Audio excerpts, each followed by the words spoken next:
Hey, what's going on, everybody? It's Sonny Weaver here again with the Four Verse Podcast. And again, we're following up on some tweets from earlier today.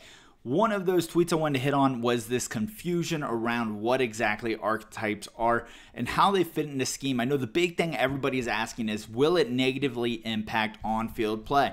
And then the next question is, should it? Well, to answer the first question is no, it does not negatively impact on-field play. And really, the thing is right now, it's just an XP modifier. And as a whole scheme, right? Schemes and archetypes, that's what it is currently, is it's an XP modifier. And so some people want to say, well, why doesn't it negatively impact play on the field? They try to point out linemen. They say, well, if I'm running a zone scheme and we switch to a power scheme, it should make those players worse. But the reality is it doesn't make the players worse, right? So those players are what the players are. Their skill sets do not change.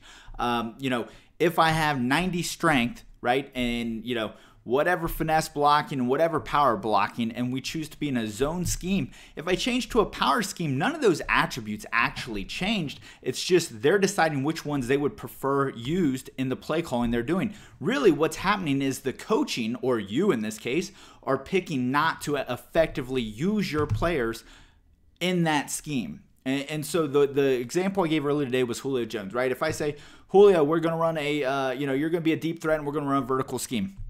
And then all of a sudden we come in and go, no, you know what? We're going to run a West Coast offense. Well, Julio can still run all of those vertical routes, but really what your scheme's saying is that I'm committed to throwing routes that are underneath the get rack and all these different things. He's not any, less quality at going deep. That's not a thing. Really, what schemes are is a commitment by you when you pick them to say, this is how I plan to call my plays. This is how I plan to build my team. I mean, what EA is doing is saying, hey, good job. You're making a plan. You're going to stick to it. We're going to give you some XP. There's no negative for that, though, to the players because it's not the players' fault. So what do you guys think about that explanation? Let's talk about it more. Head on over to Twitter at T4Verts. I'll check it out there.